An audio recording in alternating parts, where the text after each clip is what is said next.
ಹಲಸಿನ ಹಣ್ಣು ಅಂದರೆ ಯಾರಿಗಿಷ್ಟ ಇಲ್ಲ. ಸಾಮಾನ್ಯವಾಗಿ ಎಲ್ಲರೂ ಹಲಸಿನ ಹಣ್ಣನ್ನು ಇಷ್ಟಪಟ್ಟು ತಿಂತಾರೆ. ಹಾಗೆ ಇದರ ಬೀಜನ ಕೂಡ ನಾವು ಎಸಿದೆ ಸ್ವಲ್ಪ ಉಪ್ಪನ್ನು ಹಾಕಿ ಕುದಿಸಿ ತಿಂದರೆ ಸಖತ್ತಾಗಿರುತ್ತೆ.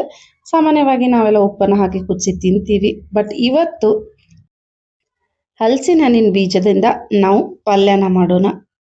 ತುಂಬ ರುಚಿಯಾಗಿರುವಂತಹ ಪಲ್ಯ ಇದು. ಚಪಾತಿ ಜೊತೆ ತುಂಬ ಚೆನ್ನಾಗಿರುತ್ತೆ ತಿನ್ನೋಕ್ಕೆ. ಹಾಗೆ ರೈಸ್ ಜೊತೆ ಕೂಡ ತಿನ್ಬೋದು. ಬನ್ನಿ ರೆಸಿಪಿನ ನೋಡ್ಕೊಂಡ್ಬಿಡೋಣ. ಮೊದಲಿಗೆ ಹಲಸಿನ ಹಣ್ಣು ಮತ್ತು ಬೀಜನೆಲ್ಲ ಸೆಪ್ರೇಟ್ ಮಾಡಿ ಇಟ್ಕೊಂಡ್ಬಿಡೋಣ. ಬೀಜದ ಜೊತೆಗೆ ಒಂದು ತೆಳುವಾದ ಲೇಯರ್ ಕೂಡ ಇರುತ್ತೆ, ಅದನ್ನು ಕೂಡ ಸೆಪ್ರೇಟ್ ಮಾಡ್ಕೊಂಡ್ಬಿಟ್ಟು ಬೀಜನೆಲ್ಲ ಒಂದು ಬೌಲ್ಗೆ ಹಾಕಿಟ್ಕೊಂಡಿದ್ದೀನಿ.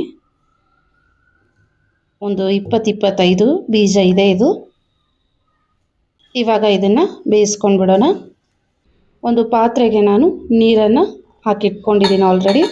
ಅದಕ್ಕೆ ಹಲಸಿನ ಹಣ್ಣಿನ ಬೀಜನ ಹಾಕಿ ಮುಚ್ಚಳನ ಮುಚ್ಚಿ 30 ನಿಮಿಷ ಕುದಿಯೋಕ್ಕೆ ಇಡೋಣ.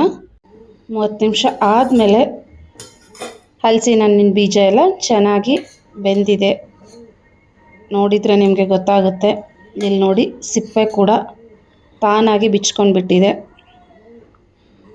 ಈಗ ಇದಕ್ಕೆ ಒಂದು ಸ್ವಲ್ಪ ಉಪ್ಪನ್ನು ಹಾಕಿಬಿಟ್ಟು ಮತ್ತೆ ಒಂದು 2 ನಿಮಿಷ ಬೇಯಿಸ್ಕೊಂಡ್ಬಿಡೋಣ. ಮುಂಚೆನೇ ಉಪ್ಪನ್ನು ಹಾಕಿ ಬೇಯಿಸ್ಕೊಳ್ಳೋದ್ಕಿಂತ ಈ ರೀತಿ ನಂತರ ನೀವು ಉಪ್ಪನ್ನು ಹಾಕಿ ಬೇಯಿಸ್ಕೊಂಡ್ರೆ ತುಂಬ ಚೆನ್ನಾಗಿ ಸಾಫ್ಟ್ ಆ್ಯಂಡ್ ನೈಸಾಗಿ ಬೀಜ ಕುದ್ದಿರುತ್ತೆ. ಇವಾಗ ನೀರನ್ನೆಲ್ಲ ತೆಗೆದುಬಿಟ್ಟು ನಾನು ಕುದ್ದಿರೋವಂಥ ಬೀಜನ ತಗೊಂಡಿದ್ದೀನಿ. ಸಿಪ್ಪೆನೆಲ್ಲ ಬಿಡಿಸ್ಕೊಂಡ್ಬಿಡೋಣ. ಚೆನ್ನಾಗಿ ಕುದ್ದಿರೋದ್ರಿಂದ ಸಿಪ್ಪೆ ಎಷ್ಟು ಈಸಿಯಾಗಿ ಬರ್ತಾಯಿದೆ ನೋಡಿ. ಸ್ವಲ್ಪ ಬಿಸಿ ಇದೆ, ಸ್ವಲ್ಪ ತಣ್ಣಗಾದ್ಮೇಲೆ ಬಿಡಿಸ್ಕೊಂಡ್ರೆ ಪರವಾಗಿಲ್ಲ. ಅರ್ಜೆಂಟ್ ಇದ್ದರೆ ಸ್ವಲ್ಪ ಬಿಸಿ ಇರುವಾಗಲೂ ಬಿಡಿಸ್ಕೋಬೋದು. ಸೊ ಸಿಪ್ಪೆನೆಲ್ಲ ನೀಟಾಗಿ ತೆಕ್ಕೊಂಡ್ಬಿಡ್ತೀನಿ. ಹೀಗೆ ತಿನ್ನೋಕ್ಕೂ ತುಂಬ ಚೆನ್ನಾಗಿರುತ್ತೆ. ಹೀಗೇ ನಾವು ಸಾಮಾನ್ಯವಾಗಿ ತಿನ್ನೋದು. ಬಟ್ ಸ್ವಲ್ಪ ಬೀಜ ಜಾಸ್ತಿ ಇದ್ದರೆ ಈ ರೀತಿ ಕರಿನ ಮಾಡ್ಕೊಂಡು ತಿಂದರೂ ಪರವಾಗಿಲ್ಲ. ಸ್ವಲ್ಪ ಉಪ್ಪುಪ್ಪಾಗಿ ತುಂಬ ಸಖತ್ತಾಗಿರುತ್ತೆ ಹಲಸಿನ ಹಣ್ಣಿನ ಬೀಜ ತಿನ್ನೋಕ್ಕೆ. ಇದು ನೋಡಿ, ಫುಲ್ಲು ಒಂದೊಂದು ಸಿಪ್ಪೆ ಎಲ್ಲ ಬಿಚ್ಕೊಂಡ್ಬಿಟ್ಟಿದೆ. ಒಂದೊಂದರದ್ದು ಸಿಪ್ಪೆ ತಾನಾಗೆ ಬಿಚ್ಕೊಂಡಿರಲ್ಲ. ಸ್ವಲ್ಪ ಫ್ರೆಶ್ ಇದ್ದರೆ ಬೀಜ ಸಿಪ್ಪೆ ಬೇಗ ಬಿಚ್ಚಿಬಿಡಲ್ಲ ಕುದಿದ ಮೇಲೆ. ಆ ಟೈಮಲ್ಲಿ ನೀವೇನು ಮಾಡ್ಬೋದು ಅಂದರೆ ಇದನ್ನು ಈ ರೀತಿ ಮಧ್ಯ ಕಟ್ ಮಾಡ್ಕೊಂಡ್ಬಿಟ್ಟು ಕೂಡ ಬಿಡಿಸ್ಕೋಬೋದು. ಸೊ ಈಸಿಯಾಗಿ ಸಿಪ್ಪೆ ಬಂದುಬಿಡುತ್ತೆ. ಈ ರೀತಿ ಮಧ್ಯ ಪಾರ್ಟಿಷನ್ ಮಾಡಿಕೊಂಡು ಕಟ್ ಮಾಡಿಕೊಂಡ್ರೂ ಕೂಡ ಸಿಪ್ಪೆ ಚೆನ್ನಾಗಿ ಬೇಗ ಬಂದುಬಿಡುತ್ತೆ. ಬಟ್ ಸಿಪ್ಪೆನ ನೀಟಾಗಿ ತೆಕ್ಕೊಳ್ಬೇಕು. ಸಿಪ್ಪೆ ಗಂಟ್ಲಲ್ಲೆಲ್ಲ ಸಿಕ್ಕಾಕೊಳ್ಬಾರ್ದು. ಸೊ ಚೆನ್ನಾಗಿ ಸಿಪ್ಪೆನ ಬಿಡಿಸ್ಕೋಬೇಕು. ನೋಡಿ, ನೀಟಾಗಿ ಸಿಪ್ಪೆನೆಲ್ಲ ತೆಗೆದುಬಿಟ್ಟು ನಾನು ಎಲ್ಲ ಬೀಜನೂ ಇದೇ ರೀತಿ ಸಿಪ್ಪೆನ ತೆಗೆದು ಇಟ್ಕೊಂಡಿದ್ದೀನಿ. ನೀವು ಇದನ್ನು ಇದೇ ರೀತಿ ಒಂದೊಂದೇ ಪೀಸ್ನ ಕೂಡ ಹಾಕ್ಬೋದು.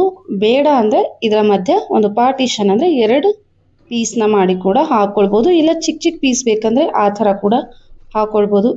ಇಲ್ಲ ಸ್ವಲ್ಪ ತುಂಬ ಗ್ರೈಂಡ್ ಮಾಡಿ ಗ್ರೇವಿ ಥರ ಮಾಡ್ಕೊಳ್ಬೇಕು ಅಂದರೆ ಇದನ್ನು ಗ್ರೈಂಡ್ ಮಾಡಿ ಕೂಡ ನೀವು ಹಾಕ್ಕೊಳ್ಬೋದು.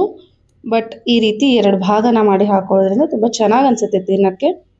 ಇವಾಗ ನಾನು ಒಂದು ಕಡಾಯಿಗೆ 3-4 ಟೇಬಲ್ ಸ್ಪೂನಷ್ಟು ಎಣ್ಣೆನ ಹಾಕ್ಕೊಂಡಿದ್ದೀನಿ.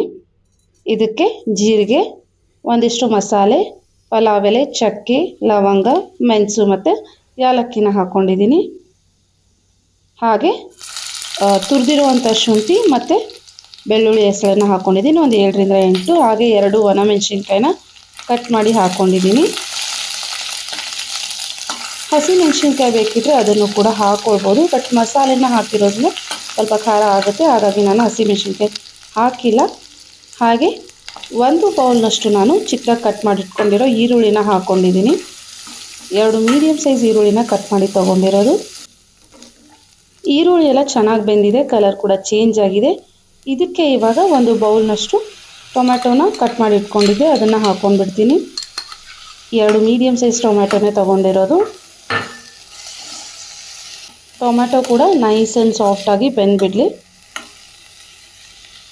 ರುಚಿಗೆ ತಕ್ಕಷ್ಟು ಉಪ್ಪನ್ನು ಹಾಕ್ಕೊಂಡ್ಬಿಡ್ತೀನಿ. ಈ ಹಂತದಲ್ಲಿ ಹಾಕೊಳ್ಳೋದ್ರಿಂದ ಟೊಮ್ಯಾಟೊ ಕೂಡ ಸಾಫ್ಟಾಗಿ ಚೆನ್ನಾಗಿ ಬೇಗ ಬೆಂದ್ಬಿಡುತ್ತೆ. ಹಾಗಾಗಿ ಉಪ್ಪನ್ನು ಹಾಕ್ಕೊಂಡಿದ್ದೀನಿ.